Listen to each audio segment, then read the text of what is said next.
Hello dear students, कैसे हैं आप सभी। आशा करती हूँ आप सब ठीक होंगे, स्वस्थ होंगे, अच्छे होंगे। आईसीटी वर्चुअल क्लासरूम देहरादून में आप सभी का स्वागत करती हूँ। बच्चों, क्लास 9th में आप लोगों को the fundamental unit of life, कोशिका के किस तरीके से प्रश्न बनते हैं एग्जाम में जो पूछे जाते हैं, उसके बारे में हम चर्चा कर रहे हैं। तो चलेंगे स्मार्ट बोर्ड की तरफ और आगे उसी को हम कंटिन्यू करेंगे।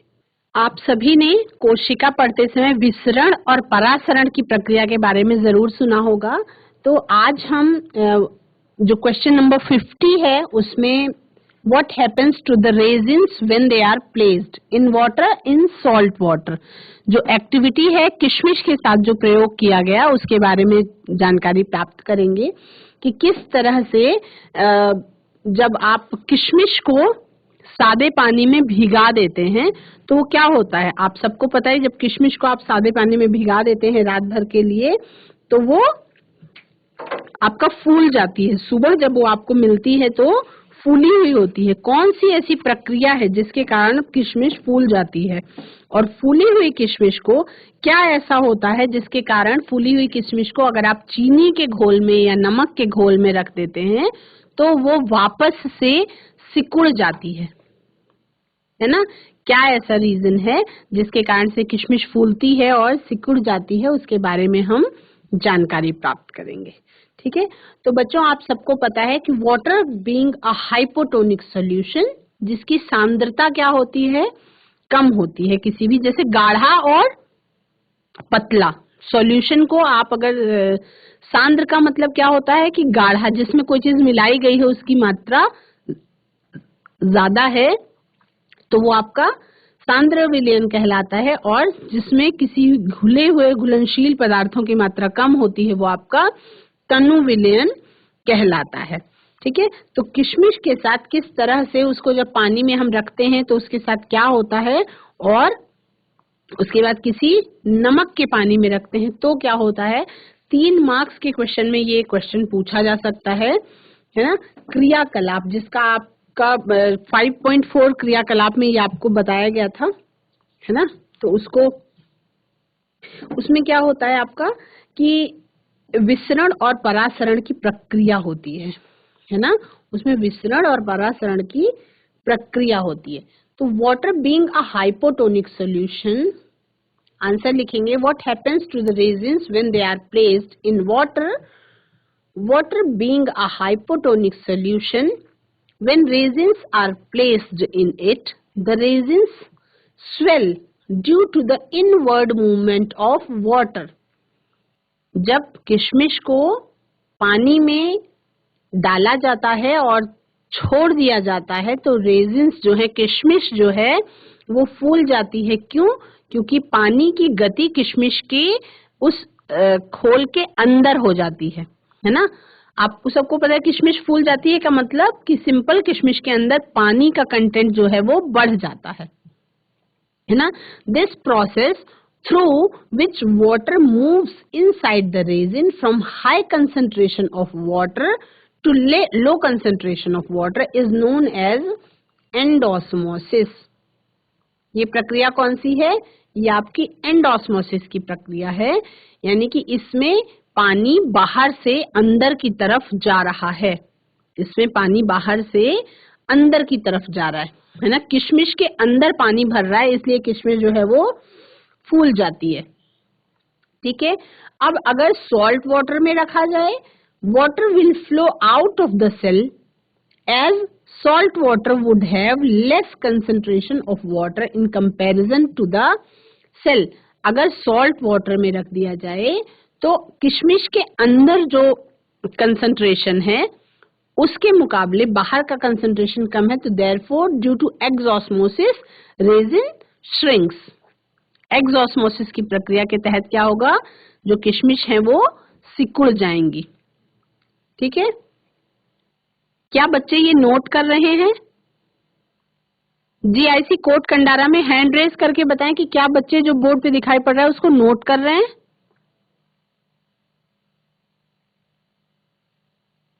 ठीक है, फटाफट नोट करिए बच्चों, तब वेट करती हूं मैं, आप नोट करिए।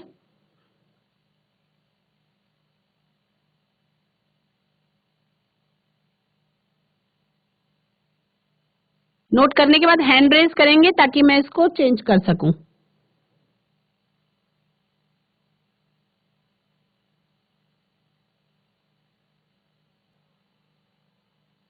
किशमिश की इस प्रक्रिया के बाद ये जो आपको क्रियाकलाप एग्जाम में पूछा जा सकता है, उसके बाद 3 मार्क्स में पूछा जा सकता है।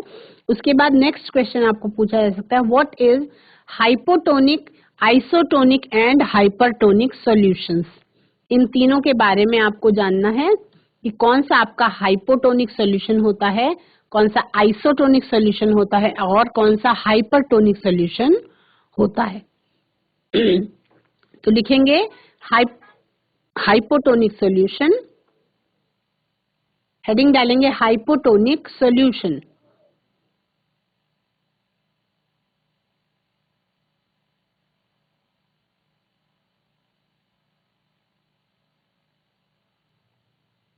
लिखेंगे hypotonic solution dash a solution outside the cell having higher concentration of water than the cell cytoplasm is known as hypotonic solution. एक ऐसा सॉल्यूशन जिसमें कोशिका के अंदर का जो कंसंट्रेशन है उसमें सांद्रता ज्यादा है और जो साइटोप्लाज्म के बाहर का कंसंट्रेशन है वो कम है, उसको क्या कहते हैं, हाइपोटोनिक सॉल्यूशन कहते हैं।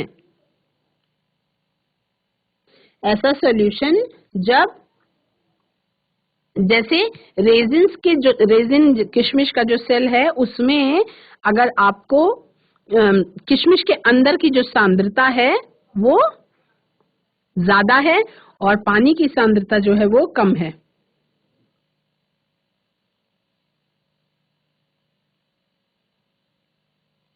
तो उसको क्या कहेंगे, हाइपोटोनिक सॉल्यूशन कहते हैं। ठीक है,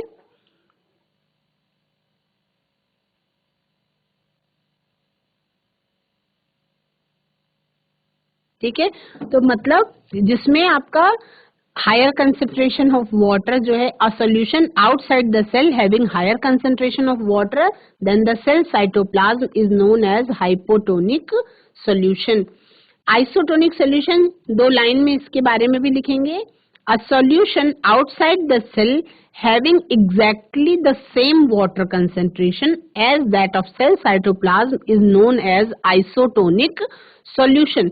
मतलब जब किसी किशमिश को पानी में डाला गया और किशमिश फूल गई तो सुबह के समय पे वो सॉल्यूशन क्या कहलाएगा, आपका आइसोटोनिक कहलाएगा, जहां पे जो कोशिका द्रव्य है उसकी सांद्रता बाहर वाले पानी की सांद्रता के बराबर हो जाएगी। ठीक है, तो वो क्या कहलाएगा, आइसोटोनिक सॉल्यूशन, जिसमें किसी भी तरीके का पानी का मूवमेंट नहीं होगा क्योंकि दोनों प्रकार के जो विलेन है उनकी सांद्रता कैसी है, समान है, बराबर है। ठीक है, नेक्स्ट है आपका हाइपरटोनिक सॉल्यूशन। हाइपरटोनिक सॉल्यूशन क्या होता है, हाइपरटोनिक सॉल्यूशन लिखेंगे dash a solution outside of the cell having lower concentration of water than the cell cytoplasm is known as hypertonic solution। ठीक है, तो इन तीनों के बारे में आपने जान लिया। नेक्स्ट क्वेश्चन है, what happens to the cell when it is placed in hypotonic, hypertonic and isotonic solutions। किसी भी कोशिका के साथ क्या होता है अगर अलग अलग हम समझेंगे कि हाइपोटोनिक में रखा जाए तब क्या होगा, हाइपरटोनिक में रखा जाए तब क्या होगा और आइसोटोनिक में रखा जाए तब क्या होगा। When a cell placed in hypotonic solution as the solution outside the cell contain more of water concentration, so water will move from solution towards the cell। क्या होगा, from high concentration of water to low concentration of water. ठीक है, result इसमें क्या होगी, किशमिश वाला example ध्यान में रखेंगे, सेल विल स्वेल अप, जो किशमिश है या सेल है, कोशिका है, वो फूल जाएगी and ultimately burst due to excessive amount of water in it. Excessive amount of water का होगा तो बर्स्ट हो जाएगी, यानी कि हल्का सा निशान पड़ जाएगा उसमें, ठीक है। अगर हाइपरटोनिक सॉल्यूशन में रखा जाए तब क्या होगा? When a cell is placed in hypertonic solution, as the solution outside the cell contain less of water concentration, so water will move from cell towards the solution, है ना। तब सेल के अंदर से वाटर जो है सॉल्यूशन की तरफ मूव करेगा, और इस स्थिति में क्या होगा? रिजल्ट क्या आएगा? Cell will shrink due to loss of water from the cell.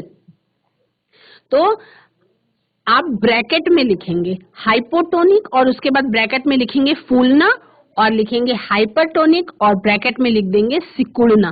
केवल 2 शब्दों से आपको फिर आप उसको वाक्य में बना करके अच्छे से प्रेजेंट कर सकते हैं।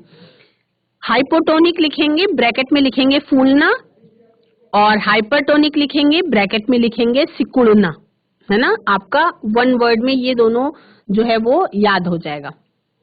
तीसरी कंडीशन है when a cell is placed in isotonic solution, as the solution outside the cell contain water of exactly the same concentration, so water will move from cell towards the solution and vice versa in equal amount। और इसमें result क्या आएगा? Cell will maintain its size. तो आप लिखेंगे isotonic, bracket में लिखेंगे no change. Isotonic लिखेंगे और ब्रैकेट में लिखेंगे नो चेंज, यानी किसी भी प्रकार का कोई परिवर्तन नहीं आएगा।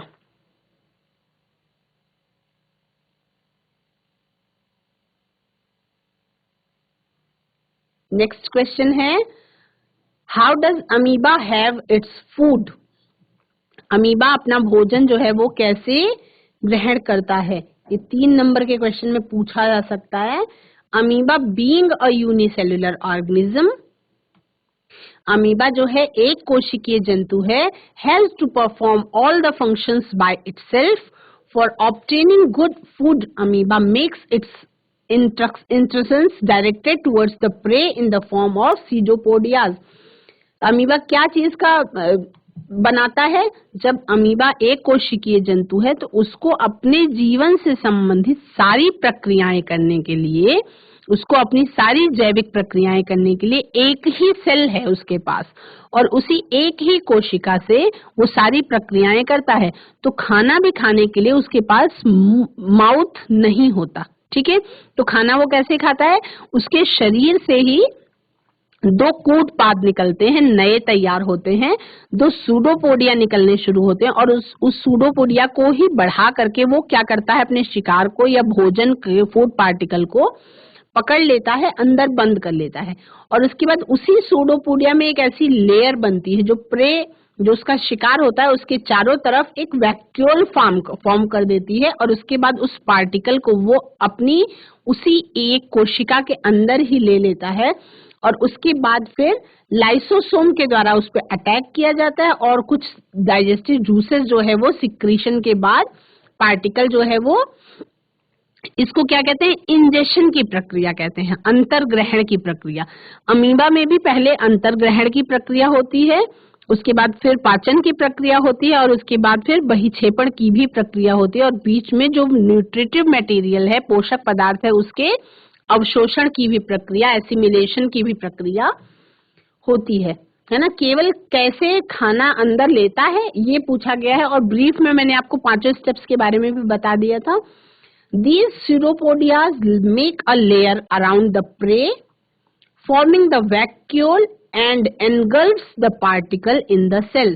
और जो फूड पार्टिकल है उसको कोशिका के अंदर ले लेता है।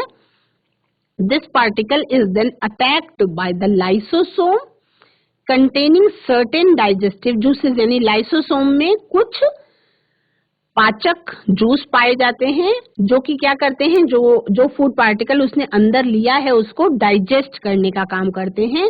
Similarly the waste material is taken out of the cell, और इसी प्रकार से जिस तरह से फूड मटेरियल को अंदर लेता है उसी तरह से वेस्ट मटेरियल को उस कोशिका के बाहर निकाल दिया जाता है, और इस पूरी प्रोसेस को क्या कहते हैं? This whole process is known as phagocytosis, और इस संपूर्ण प्रोसेस को फेगोसाइटोसिस का नाम दिया गया। ठीक है,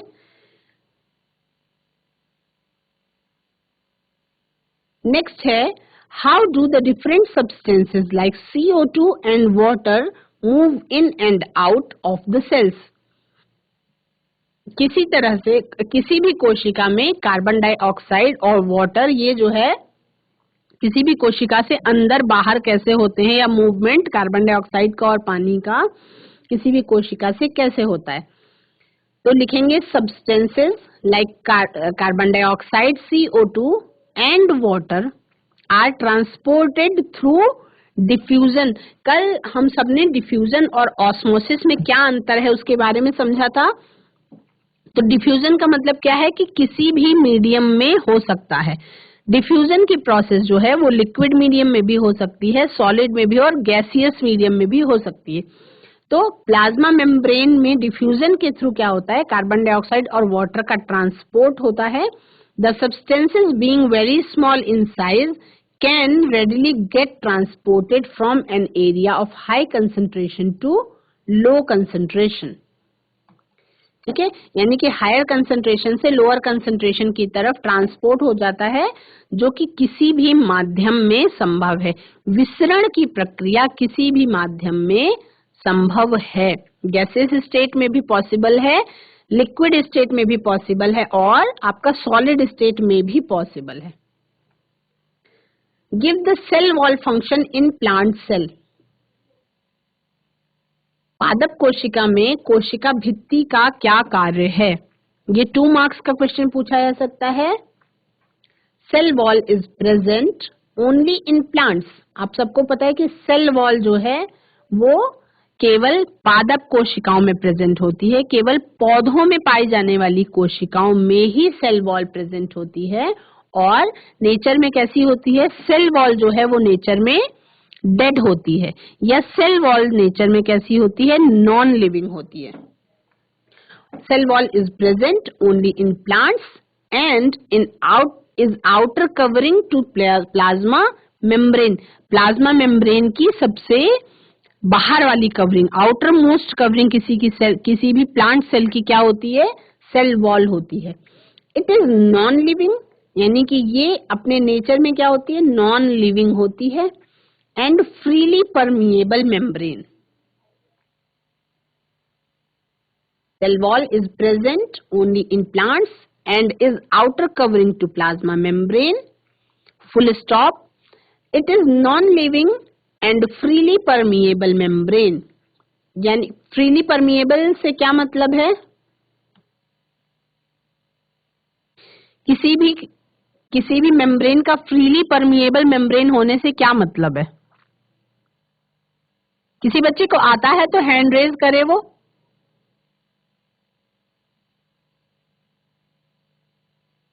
आप लोगों को कल मैंने सेमी परमिएबल, सेलेक्टिवली परमिएबल और फ्रीली परमिएबल के बारे में बताया था।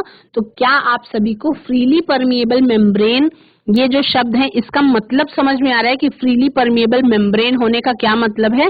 रटना नहीं है बच्चों, क्योंकि अगर आप रटेंगे तो शायद आप भूल जाएंगे, 1 महीने के अंदर ही भूल जाएंगे कि फ्रीली परमिएबल या सेमी परमिएबल या सेलेक्टिवली परमिएबल का मतलब क्या होता है। अगर उस मतलब को समझ के चलेंगे तो आप कभी भी नहीं भूलेंगे। फ्रीली परमिएबल, आप लोगों ने हैंड रेज नहीं किया तो मैं ये मान रही हूँ कि आपको फ्रीली परमिएबल मेम्ब्रेन का मतलब नहीं पता। तो अगर पता है तो हैंड रेज करिए, और नहीं पता है तब मैं आपको बता देती हूँ कि फ्रीली परमिएबल मेम्ब्रेन का मतलब क्या होता है। फ्रीली परमिएबल मेम्ब्रेन के होने का मतलब ये है कि कोई भी पदार्थ उस सेल वॉल के अंदर बाहर आ जा सकता है, उसमें कोई रोक टोक नहीं होती। मतलब कोई भी पदार्थ है वो सोख लिया जाएगा, एब्जॉर्ब हो जाएगा और अंदर चले जाएगा। अलाउ कर देती है सेल वॉल किसी भी मटेरियल को अंदर बाहर आने जाने से। ठीक है, फ्रीली परमिएबल का मतलब है कि उसके अंदर या बाहर कोई भी चीज, किसी भी प्रकार का पदार्थ आ जा सकता है, चाहे वो टॉक्सिक हो, चाहे वो काम का हो, चाहे वो बेकार हो, है ना। और किस किस चीज से बनी होती है। सेमी परमिएबल का मतलब है कि उसमें कुछ चीजें अंदर जा सकती हैं और कुछ चीजें अंदर नहीं जा सकती, ठीक है। सेलेक्टिवली परमिएबल का मतलब है कि केवल सिलेक्टेड चीजें ही अंदर जा सकती हैं, है ना। तो सेलेक्टिवली परमिएबल और सेमी परमिएबल, ये तो आपका प्लाज्मा मेम्ब्रेन पे अप्लाई होता है, लेकिन जो सेल वॉल होती है वो फ्रीली परमिएबल होती है। मतलब जब वो डेड है तो उसको अगर आप एक दरवाजे की तरह समझ रहे हैं किसी भी कोशिका की वॉल को, चाहे वो सेल वॉल है या प्लाज्मा मेम्ब्रेन है, तो आप ये समझिए कि जैसे सेल वॉल रिजिड होती है, कड़ी होती है, दृढ़ होती है, तो उससे कोशिका की तो सुरक्षा होती है, लेकिन क्या चीज, कौन सा पदार्थ अंदर जाना है और कौन सा पदार्थ अंदर नहीं ले जाना है, इसकी क्षमता, ये पहचानने की क्षमता सेल वॉल में नहीं होती है, क्योंकि वो क्या होती है नेचर में, नॉन लिविंग होती है या निर्जीव होती है ना। प्लाज्मा मेम्ब्रेन में ये क्षमता होती है कि वो पहचान सके कि कौन से मटेरियल को, कौन से कंटेंट को अंदर आने देना है और कौन से को अंदर नहीं आने देना है। क्यों? क्योंकि वो लिविंग होती है, नेचर में जीवित होती है, ठीक है। और सेल वॉल जो है ये किसमें प्रेजेंट होती है, वो आपकी केवल और केवल प्लांट सेल में ही प्रेजेंट होती है। केवल और केवल पादप कोशिका में ही सेल वॉल जो है वो प्रेजेंट होती है। It is made up of cellulose. किसकी बनी हुई होती है? वो सेलुलोज की बनी हुई होती है, माइक्रोफाइब्रिल्स की बनी हुई होती है। और ये क्या देती है पादप कोशिका को? It provides turgidity, shape and prevention from desiccation of the cell. यानी कि ये कोशिका को दृढ़ता प्रदान करती है, उसको निश्चित आकार प्रदान करती है और सेल की रक्षा करने का काम करती है, ठीक है। It provides mechanical strength to support cell. ये कोशिका को मैकेनिकल स्ट्रेंथ देने का भी काम करती है, ठीक है। तो सेल वॉल और प्लाज्मा मेम्ब्रेन में क्या अंतर है, ये आप लोग को समझ लेना चाहिए। और सेल वॉल केवल प्लांट सेल में ही प्रेजेंट होती है, किसी भी जंतु कोशिका में कोशिका भित्ति नहीं पाई जाती है। हर प्रकार की पादप कोशिका में ही सेल वॉल प्रेजेंट होती है, किसी भी प्रकार की एनिमल सेल में सेल वॉल जो है वो प्रेजेंट नहीं होती है। तो अगर जहां पे सेल वॉल का बातचीत आएगी, जहां पे कहीं मान लीजिए कोई लाइन सत्य और असत्य कथन लिखने को आ गया और उसमें अगर सेल वॉल का जिक्र आया और आपसे पूछा गया कि ये पादप कोशिका है या जंतु कोशिका है, तो आप बिना किसी डाउट के अगर उसमें सेल वॉल का जिक्र आया है तो वो हर हाल में पादप कोशिका ही होगी, क्योंकि जंतु कोशिका में कोशिका भित्ति जो है वो प्रेजेंट नहीं होती है ना। फिर से ये क्रियाकलाप एक और आपको बताया गया था, एक अंडे पे जो रिसर्च हुई थी उसमें कौन सा प्रयोग हुआ था? An egg after removing its shell by putting it in dilute hydrochloric acid solution is placed in two different solutions, what will happen when egg is placed in pure water और in concentrated salt solution. तो इसको केवल समझ लेंगे, लिखने की जरूरत नहीं है ये वाला question. The shell of egg is made up of calcium bicarbonate. जो एग का शेल होता है वो कैल्शियम बाइकार्बोनेट का बना हुआ होता है, which is dissolved in HCl, जो किसमें, जो हाइड्रोक्लोरिक अम्ल में डिजोल्व हो जाता है। And now only a thin skin encloses the egg. और अब क्या है, अब केवल एग पे एक थिन स्किन चढ़ी हुई होती है। व्हेन दिस ट्रीटेड एग, यानी किसी भी एग को, नॉर्मल एग जो है उसका छिलका क्या होता है, कड़ा होता है ना, उसके अंदर का कंटेंट जो होता है वो लिक्विड टाइप का होता है, यानी कि अंडे को अगर प्रॉपर तोड़ दिया जाए तो वो गिरने पर फैल जाता है, ठीक है। तो अगर उसको HCl के सॉल्यूशन में डाल दिया जाए, उसको हाइड्रोक्लोरिक एसिड के सॉल्यूशन में डाल दिया जाए तो क्या होगा, उसका जो छिलका है कैल्शियम बाइकार्बोनेट से बना हुआ होता है वो घुल जाएगा उस अम्ल के अंदर और उसके बाद केवल एक बहुत पतली झिल्ली बचेगी जो उस अंडे के ऊपर चढ़ी हुई होगी। When this treated egg का मतलब कि जो आपका HCl सॉल्यूशन में डाला जा चुका है और जिसका कैल्शियम बाइकार्बोनेट जो है वो घुल चुका है। When this treated egg is placed in pure water, egg swells और उसके बाद जब ये ट्रीटेड एग जिसका कैल्शियम बाइकार्बोनेट घुल गया है, उस एग को अगर आप नॉर्मल पानी के अंदर रख देते हैं तो क्या होता है, एग जो है वो स्वेल अप हो जाता है, फूल जाता है। क्यों? क्योंकि उस एग के अंदर वाटर जो है घुस जाता है। कौन सी प्रक्रिया के द्वारा? ऑस्मोसिस की प्रक्रिया के द्वारा। ऑस्मोसिस का मतलब परासरण है ना, जिसमें concentration of water in cell और सॉल्यूशन, अंदर जो है हायर कंसंट्रेशन है और वाटर के अंदर लो कंसंट्रेशन है, तो पानी जो है उसके अंदर घुस जाएगा हायर की तरफ। This process is known as and osmosis. ये प्रोसेस क्या है आपकी? एंड ऑस्मोसिस कहलाएगी, जिसमें पानी का जो मूवमेंट है वो लोअर से हायर की तरफ जा रहा है। ठीक है। When placed in a concentrated salt solution, अब देखने में आपको यहाँ पे अगर आप उसको नमक के पानी में रख देते हैं तब क्या होगा? द एग श्रिंक्स, तब वो अंडा श्रिंक कर जाएगा यानी कि सिकुड़ जाएगा as water passes out of the egg into the solution by osmosis. ये कुछ प्रयोग ऐसे हैं जो आप अपने घर में करके देख सकते हैं। एक बार अगर आपने ये एक्सपेरिमेंट की, इसके लिए आपको ये वाला मुश्किल है, इसमें आपको HCl सॉल्यूशन की जरूरत पड़ेगी।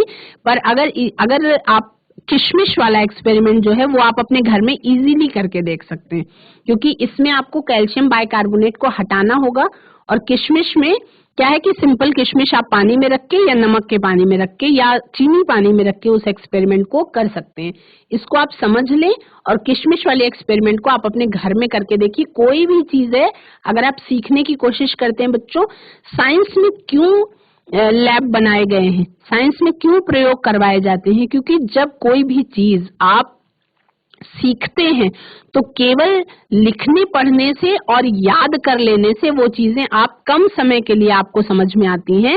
और अगर आप किसी चीज को लर्निंग बाय डूइंग प्रोसेस से करते हैं, यानी सीखने के लिए किसी भी काम को करके सीखना, तो वो आपको हमेशा के लिए एक स्किल के तौर पे डेवलप हो जाता है और हमेशा आपको याद रहता है। जैसे अगर मान लीजिए कि आप YouTube में खाना बनाना देख रहे हैं, तो क्या देखने से आप परफेक्ट हो जाएंगे बनाने में? नहीं। लेकिन अगर आप घर में बना रहे हैं तो आप उसमें परफेक्ट हो सकते हैं। ये एक साधारण सा उदाहरण रहा किसी भी चीज को सीखने के लिए कि अगर आप कोई चीज करके सीखते हैं तो वो आपको हमेशा लंबे समय तक आपके दिमाग में याद रहती है और उसका तरीका भी आपको आ जाता है कि आपको किस तरह से इसको परफॉर्म करना है उस विशेष कार्य को। ठीक है। When placed in a concentrated salt solution, the egg shrinks as water passes out of the egg into the solution by osmosis। और इसमें क्या होगा? इसमें परासरण की प्रक्रिया, concentration of water in cell और सॉल्यूशन, तो इसमें क्या है कि एक्सॉस्मोसिस की प्रक्रिया हो रही है, यानी कि जो परासरण की प्रक्रिया है वो अंदर से बाहर की ओर हो रही है। अंडे के अंदर जो पानी वाला कंटेंट था वो बाहर निकल गया, तो ये क्या है? ये एक्सॉस्मोसिस की प्रक्रिया हो गई। और यही एंडोसोसिस और एक्सॉस्मोसिस जो है आपका किशमिश वाले क्रियाकलाप में भी देखा गया है। ठीक है। तो दोनों अलग अलग एक्टिविटी है जिसमें से आप किशमिश वाला अपने घर पे परफॉर्म करके देख सकते हैं और उसके बाद आप उसी से जुड़ा हुआ, इसमें केवल एक स्टेप आपको ध्यान रखना है कि एग को ट्रीट करना पड़ेगा HCl सॉल्यूशन में, ताकि उसके ऊपर का जो कड़ा छिलका है। अब देखिए इसमें एक क्वेश्चन और आपका MCQs में बहुविकल्पीय प्रश्नों में ये पूछा जा सकता है कि अंडे का जो आउटर शेल है कवरिंग वो किस केमिकल से मिल करके बनती है ना? वो आपकी बनती है कैल्शियम बाइकार्बोनेट से। ठीक है। नेक्स्ट है 1 नंबर का क्वेश्चन पूछा जा सकता है, give an example of osmosis, absorption of water by plant roots. पौधों की जड़ों द्वारा पानी का अवशोषण, वो भी आपका ऑस्मोसिस की प्रक्रिया का एक उदाहरण है। इसको आप नोट कर लेंगे। सेल ऑर्गेनेल्स यानी कि कोशिकांगों से जुड़े हुए कुछ सवाल हैं जो आपसे पूछे जा सकते हैं। Name 2 cell organelles having their own genetic material. ये बहुत इंपॉर्टेंट सवाल है, बहुत इंपॉर्टेंट क्वेश्चन है। आपकी कोशिकाओं में मौजूद जो माइटोकॉन्ड्रिया होता है उसका खुद का जेनेटिक मटेरियल होता है और प्लास्टिड्स का भी खुद का जेनेटिक मटेरियल होता है। प्लास्टिड्स किस लिए उत्तरदायी होते हैं? कलर देने के लिए। जैसे क्लोरोफिल जो है वो प्लास्टिड्स की कैटेगरी में आता है। क्लोरोप्लास्ट जो है वो आपका प्लास्टिड्स की ही कैटेगरी में आता है। तो दो ऐसे सेल ऑर्गेनेल्स के नाम पूछ रहा है, दो ऐसे कोशिकांगों के नाम पूछ रहा है जिसका खुद का डीएनए होता है, जिसका खुद का जेनेटिक मटेरियल होता है, वो है आपका माइटोकॉन्ड्रिया और प्लास्टिड्स। ठीक है, इसको आप डैश बना के लिख लेंगे, दो ऐसे कोशिकांगों के नाम जिनका खुद का अनुवांशिक पदार्थ होता है, माइटोकॉन्ड्रिया और plastids. Name the cell organelle which is known as post office of the cell. इसी तरीके के क्वेश्चंस पूछे जाते हैं बच्चों। Name the cell organelle which is known as post office of the cell. जब मैंने पढ़ाया था तो मैंने आपको पोस्ट ऑफिस का ही एग्जाम्पल दिया था, है ना, तो इसलिए आपको अगर आप याद होगा तो गोल्गी बॉडीज, गोल्गी बॉडीज जो है वो आपका पोस्ट ऑफिस कहलाता है कोशिकांगों में, क्योंकि ये क्या करता है, ये प्रोटीन सिंथेसिस के साथ साथ उसकी पैकेजिंग का काम करता है। गोल्गी बॉडीज जो है वो पैकेजिंग का काम करता है। Name the process by which transport of carbon dioxide and water occurs in and out of the cell. कौन सी प्रक्रिया के तहत कार्बन डाइऑक्साइड का ट्रांसपोर्ट होता है और वाटर का ट्रांसपोर्ट होता है किसी भी कोशिका के बाहर? तो कार्बन डाइऑक्साइड का ट्रांसपोर्ट कोशिका के बाहर होता है डिफ्यूजन की प्रक्रिया के द्वारा, यानी कि विसरण की प्रक्रिया के द्वारा।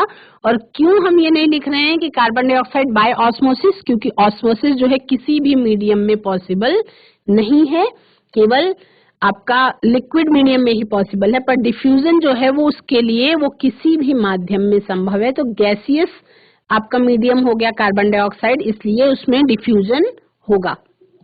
H2O बाय ऑस्मोसिस, यानी पानी के बाहर जाने के लिए किसी भी सेल से कौन सी प्रक्रिया होती है? ऑस्मोसिस की प्रक्रिया होती है। ये विसरण और परासरण के बीच के अंतर को अगर आपने कल अच्छे से समझा होगा तो आपको ये क्वेश्चन करने में कोई भी प्रॉब्लम नहीं होगी, है ना। ये एक पेज में आप नोट कर सकते हैं कि हर अलग अलग कोशिकांगों को, जैसे गोल्गी बॉडीज को post office of the cell कहते हैं, इसमें से एक सेल ऑर्गेनेल को बिजली घर कहते हैं या ऊर्जा ग्रह भी कहते हैं। एक सेल ऑर्गेनेल को उसका आप लोग कल देखेंगे कि आप लोग को अगले सेशन में हम जानेंगे कि उसको क्या कहते हैं, या अगर आप किसी को पता है तो वो बच्चा अभी बता भी सकता है। What is the main content which a nucleolus contains? आपके केंद्रक के अंदर केंद्रिका पाई जाती है और केंद्रिका के अंदर जो मेन कंटेंट होता है वो क्या होता है? इसको फटाफट नोट कर लेंगे, एक नंबर के क्वेश्चन में पूछा जा सकता है। इसमें होता है आपका राइबोन्यूक्लिक एसिड यानी कि RNA। न्यूक्लियोलस के अंदर क्या प्रेजेंट होता है? जो मेन कंटेंट होता है न्यूक्लियोलस के अंदर वो क्या होता है? RNA। ये भी एक नंबर का क्वेश्चन है। Name the site for photosynthesis,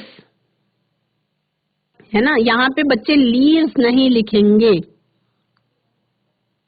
photosynthesis की प्रक्रिया, प्रकाश संश्लेषण की प्रक्रिया पत्तियों में ही होती है, लेकिन आप वहां पे फोटोसिंथेसिस में, साइट ऑफ फोटोसिंथेसिस में आप पत्ती नहीं लिखेंगे, क्योंकि ये आप छोटी क्लास में लिख सकते थे।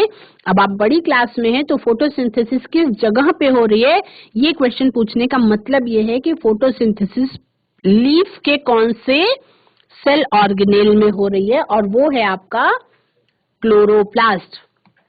क्लोरोप्लास्ट में आपका फोटोसिंथेसिस की प्रोसेस होती है। बच्चों, आज आपने कुछ 1 मार्क्स की क्वेश्चंस और 2 मार्क्स के क्वेश्चंस के बारे में जाना, और किसी भी प्रकार की प्रॉब्लम होने पर आप मुझसे पूछेंगे। मैंने आपको बोला था कि गोल्गी बॉडीज का post office of the cell है कि नहीं, किसी को पता है तो किसी बच्चे ने हैंड रेज नहीं किया तो मैंने ये मान लिया कि आपको फ्रीली परमिएबल मेम्ब्रेन के बारे में नहीं पता था, इसलिए मैंने वो आपको बता दिया। किसी भी प्रकार की प्रॉब्लम होने पे, परीक्षा से संबंधित कोई भी समस्या होने पे, आपको कोई तनाव है, कोई टेंशन है, किस तरीके से तैयारी करें, कुछ नहीं समझ में आ रहा है, तो वो आप पूछ सकते हैं चैट के माध्यम से, क्योंकि अब जो सेशंस हो रहे हैं वो केवल एग्जाम स्पेशल सेशंस ही हो रहे हैं, जिसमें आपको परीक्षा से संबंधित तैयारी करवाई जा रही है। आज की क्लास से जुड़ने के लिए आप सभी का धन्यवाद। That's all for today. Have a nice day. Take care.